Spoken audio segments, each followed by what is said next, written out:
കേരളം ആർക്കൊപ്പം എന്നറിയാൻ ഇനി മണിക്കൂറുകൾ മാത്രമാണ് ശേഷിക്കുന്നത്. 140 മണ്ഡലങ്ങളിലും ഇത്തവണ നടന്നത് വാശിയേറിയ പോരാട്ടം. എക്സിറ്റ് പോളുകൾ പുറത്തു വന്നു, ചില മാധ്യമ സർവേകളും പുറത്തു വന്നു. ചിലർക്ക് സന്തോഷവും, ചിലർക്ക് ആശങ്കയും, ചിലർക്ക് ആകാംക്ഷയും നിറയുന്ന നിമിഷങ്ങൾ. ആകെ മണ്ഡലങ്ങൾ 140 ആണെങ്കിലും ചില ഹോട്ട് മണ്ഡലങ്ങളിലെ ഫലം എന്തെന്നറിയാനുള്ള ആകാംക്ഷ എല്ലാവർക്കുമുണ്ട്. പതിവിന് വിപരീതമായി AI സാങ്കേതിക വിദ്യ ഉപയോഗിച്ചുള്ള ഒരു പ്രവചനം നോക്കാം. സ്ഥാനാർത്ഥികളുടെ കരുത്തും രാഷ്ട്രീയ അടിയൊഴുക്കുകളും വിശകലനം ചെയ്യുന്ന ഒരു പ്രവചനം. വടക്കൻ കേരളത്തിൽ ഏറ്റവും ശ്രദ്ധയാകർഷിക്കുന്ന മണ്ഡലമാണ് കാസർഗോഡ് ജില്ലയിലെ മഞ്ചേശ്വരം. കഴിഞ്ഞ തവണ BJPക്ക് കപ്പിനും ചുണ്ടിനുമിടയിൽ നഷ്ടമായ A ക്ലാസ് മണ്ഡലം. ആ മണ്ഡലം തിരിച്ചുപിടിക്കാമെന്ന പ്രതീക്ഷയാണ് BJP പുലർത്തുന്നത് എങ്കിലും മഞ്ചേശ്വരത്ത് ഇത്തവണയും UDF ചിരിക്കുമെന്നാണ് AI പറയുന്നത്. AK അഷ്റഫും K സുരേന്ദ്രനും തമ്മിലുള്ള കടുത്ത പോരാട്ടത്തിൽ വോട്ട് ഭിന്നിപ്പിക്കപ്പെടും. ഒടുവിൽ അത് UDFന് തുണയാകും എന്നാണ് AIയുടെ പ്രവചനം. കാസർഗോഡ് ജില്ലയിലെ തന്നെ മറ്റൊരു പ്രധാനപ്പെട്ട മണ്ഡലമാണ് തൃക്കരിപ്പൂർ. BJPയിൽ നിന്നും കോൺഗ്രസിലെത്തിയ സന്ദീപ് വാര്യർ CPMന് കടുത്ത വെല്ലുവിളി ഉയർത്തുന്നു എങ്കിലും ഇടതുപക്ഷത്തിന്റെ ഉറച്ച കോട്ടയിൽ VPP മുസ്തഫ മണ്ഡലം നിലനിർത്തുമെന്നാണ് ChatGPT പറയുന്നത്. മറ്റൊരു ക്ലാസ് മണ്ഡലം കണ്ണൂർ ജില്ലയിലെ പേരാവൂരാണ്. കേരളത്തിലെ കോൺഗ്രസ് പ്രസ്ഥാനത്തിന്റെ അമരക്കാരനായ സണ്ണി ജോസഫും CPMലെ ജനകീയ മുഖമായ KK ശൈലജയും ഏറ്റുമുട്ടുമ്പോൾ ഫലം ആർക്കൊപ്പം നിൽക്കുമെന്നറിയാൻ എല്ലാവർക്കും കൗതുകമുണ്ട്. KK ശൈലജ ഇവിടെ കടുത്ത വെല്ലുവിളി ഉയർത്തുന്നു എങ്കിൽ പോലും സിറ്റിംഗ് MLA കൂടിയായ സണ്ണി ജോസഫിലൂടെ കണ്ണൂരിലെ ഈ A ക്ലാസ് മണ്ഡലം UDF കാക്കുമെന്നാണ് പ്രവചനം. ഇനി മറ്റൊരു മണ്ഡലം കോഴിക്കോട് ജില്ലയിലെ പേരാമ്പ്രയാണ്. LDF കൺവീനർ TP രാമകൃഷ്ണനും യൂത്ത് ലീഗിന്റെ യുവരക്തം ഫാത്തിമ തെഹ്ലിയയും നേർക്കുനേർ വരുന്ന പോരാട്ടം. പരമ്പരാഗത ജെൻസി വോട്ടുകളുടെ ബലത്തിൽ ഫാത്തിമ തെഹ്ലിയ വിജയിക്കുമെന്ന് ലീഗും UDFും ഒരുപോലെ ആത്മവിശ്വാസം പ്രകടിപ്പിക്കുന്നുണ്ട്.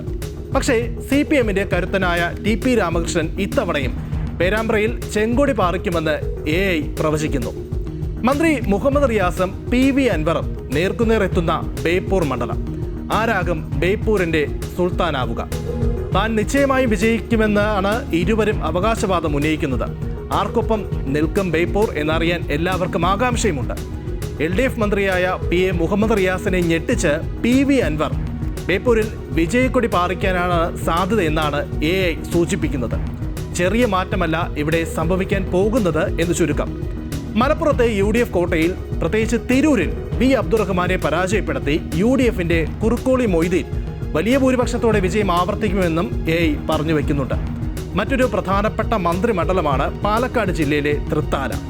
MP രാജേഷും VT ബൽറാമും വീണ്ടും മുഖാമുഖം വരുമ്പോൾ ഇത്തവണ കളം മാറുമെന്നാണ് AI പറയുന്നത്. UDFന് ഇവിടെ അട്ടിമറി വിജയത്തിനുള്ള സാധ്യതയുണ്ട്. അതായത് തൃത്താലയിൽ വിജയിക്കുന്നത് VT ബൽറാം എന്ന് ചുരുക്കം. കേരളത്തിൽ 140 മണ്ഡലങ്ങൾ ഉണ്ടെങ്കിലും ഏവരും ഉറ്റുനോക്കുന്ന ഒരു പ്രധാനപ്പെട്ട മണ്ഡലമാണ് പാലക്കാട്. BJPയുടെ A ക്ലാസ് മണ്ഡലം. രമേശ് പിഷാരടി, ശോഭാ സുരേന്ദ്രൻ, NMR റസാഖ് എന്നിവർ പരസ്പരം മാറ്റുരയ്ക്കുന്ന പാലക്കാട് മണ്ഡലം ആർക്കൊപ്പമെന്ന് AIയോട് തന്നെ ചോദിച്ചാൽ ജയം പിഷാരടിക്കൊപ്പം എന്നാണ് ഉത്തരം. BJPക്ക് പാലക്കാട് സീറ്റിനായി ഇനിയും കാത്തിരിക്കണം എന്ന് ചുരുക്കം.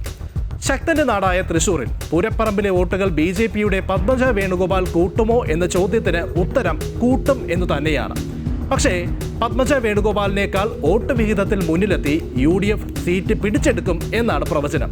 ഇനി ഗുരുവായൂരിൽ വലിയ അത്ഭുതം സംഭവിക്കാതെ LDFന്റെ NK അക്ബർ ഇത്തവണയും ഗുരുവായൂർ കാക്കുമെന്ന് തന്നെയാണ് പ്രവചനം. K ബാബുവിലൂടെ UDF നിലനിർത്തിയിരുന്ന തൃപ്പൂണിത്തുറ ഇത്തവണ മാറില്ല എന്നാണ് പ്രവചിക്കുന്നത്. അതായത് തൃപ്പൂണിത്തുറ ഇത്തവണയും UDFനൊപ്പം തന്നെയാണ്. ഇനി കോട്ടയം ജില്ലയിലേക്ക് വന്നാൽ കോട്ടയം ജില്ലയിലെ പാല പ്രധാന മണ്ഡലമാണ്. ജോസ് കെ മാണി, മാണി സി കാപ്പൻ, ഷോൺ ജോർജ് എന്നിവർ അരങ്ങു തകർക്കുന്ന പാലായിൽ ഫലം എന്തായിരിക്കും? ഷോൺ ജോർജിന്റെ സാന്നിധ്യം വോട്ടുകൾ ഭിന്നിപ്പിക്കുന്നത് UDF വിജയത്തിന് വഴിയൊരുക്കുമെന്നും മാണി സി കാപ്പന്റെ കരുത്ത് പാലായിൽ വീണ്ടും തെളിയുമെന്നും AI പറഞ്ഞു വെക്കുന്നുണ്ട്. ജോസ് കെ മാണി ഒരു മുൾമുനയിലേക്ക് എത്തുന്നു എന്ന സൂചനയും നൽകുന്നുണ്ട്. G സുധാകരൻ എന്ന CPMന്റെ പഴയ പടക്കുതിര കളം മാറ്റി ചവിട്ടിയ മണ്ഡലമാണ് ആലപ്പുഴയിലെ അമ്പലപ്പുഴ. G സുധാകരൻ നേടുമോ അതോ LDF നിലനിർത്തുമോ? ഉത്തരം നേരിയ മാർജിനിൽ LDFന്റെ H സലാം മണ്ഡലം നിലനിർത്തും എന്നാണ് AIയുടെ കണ്ടെത്തൽ. മറ്റൊരു മന്ത്രിമണ്ഡലമാണ് പത്തനംതിട്ട ജില്ലയിലെ ആറന്മുള. വീണ ജോർജിനെ നേരിടുന്ന UDF സ്ഥാനാർത്ഥി ഇത്തവണ അട്ടിമറി വിജയം നേടുമെന്നാണ് പ്രവചനം. യൂത്ത് കോൺഗ്രസ് നേതാവ് അബിൻ വർക്കി ചരിത്രം കുറിക്കുമെന്ന് AI പറയുമ്പോൾ NDA സ്ഥാനാർത്ഥി കുമ്മനം രാജശേഖരൻ പിടിക്കുന്ന ഓരോ വോട്ടും നിർണായകമായി മാറും. ഇനി കൊല്ലം ജില്ലയിലേക്ക് വന്നാൽ കൊട്ടാരക്കര ഇത്തവണയും KN ബാലഗോപാലിലൂടെ LDF വിജയക്കൊടി പാറിക്കുമെന്ന് AI കണക്കുകൂട്ടുന്നുണ്ട്. പക്ഷേ പത്തനാപുരത്ത് ഒരു ട്വിസ്റ്റ് AI പ്രവചിക്കുന്നുണ്ട്. അതായത് KB ഗണേഷ് കുമാറിന്റെ വ്യക്തിപ്രഭാവം പോരാതെ വരും ഈ മണ്ഡലം നിലനിർത്താൻ. നേരിയ മാർജിനിൽ ജ്യോതികുമാർ ചാമക്കാല എന്ന UDF സ്ഥാനാർത്ഥി വിജയിച്ചു കയറും എന്നാണ് AIയുടെ പ്രവചനം. കൊല്ലം മണ്ഡലത്താകട്ടെ ഒരു അട്ടിമറിയാണ് ChatGPT പ്രവചിക്കുന്നത്. LDFനെ ഞെട്ടിച്ച് ബിന്ദു കൃഷ്ണ കൊല്ലം നഗരം പിടിച്ചെടുക്കും എന്നാണ് പ്രവചനം. ഇനി എല്ലാവരും ഉറ്റുനോക്കുന്ന തലസ്ഥാന നഗരിയാണ്, തലസ്ഥാന ജില്ലയിലേക്കാണ്. ത്രികോണ പോരാട്ടം നടക്കുന്ന 3 മണ്ഡലങ്ങൾ: കഴക്കൂട്ടം, വട്ടിയൂർക്കാവ്, നേമം. എന്തായിരിക്കും ഇവിടെ സംഭവിക്കുക? കഴക്കൂട്ടത്ത് കടകംപള്ളി സുരേന്ദ്രനെ നേരിടുന്ന B മുരളീധരൻ ഇവിടെ BJPക്ക് വേണ്ടി ചരിത്രം കുറിക്കുമെന്ന് AI പ്രവചിക്കുന്നു. അതായത് കഴക്കൂട്ടം ഇത്തവണ BJPക്ക് സ്വന്തം. മറ്റൊരു മണ്ഡലമാണ് വട്ടിയൂർക്കാവ്. BK പ്രശാന്തിനെ അട്ടിമറിച്ച് ശ്രീലേഖ ഉയർത്തുന്ന വെല്ലുവിളികൾക്കിടയിൽ പോലും UDF സ്ഥാനാർത്ഥി K മുരളീധരൻ മണ്ഡലം നേരിയ മാർജിനിൽ പിടിച്ചെടുക്കുമെന്നാണ് ഒരു പ്രധാന പ്രവചനം. വമ്പൻ അട്ടിമറിയെന്ന് ഒറ്റ വാക്കിൽ പറയാം. ഇനി നേമം മണ്ഡലമാണ്. രാഷ്ട്രീയ കേന്ദ്രങ്ങൾ ഉറ്റുനോക്കുന്ന A ക്ലാസ് മണ്ഡലം. സംസ്ഥാനം ഉറ്റുനോക്കുന്ന നേമത്ത് മന്ത്രി V ശിവൻകുട്ടി, രാജീവ് ചന്ദ്രശേഖർ, ശബരിനാഥൻ എന്നിവർ ഏറ്റുമുട്ടുമ്പോൾ BJP സീറ്റ് തിരിച്ചു പിടിക്കുമെന്ന് AI പറയുന്നു. സംസ്ഥാന അധ്യക്ഷനിലൂടെ BJP വീണ്ടും കേരളത്തിൽ താമര വിരിയിക്കുന്നു എന്ന് ചുരുക്കം.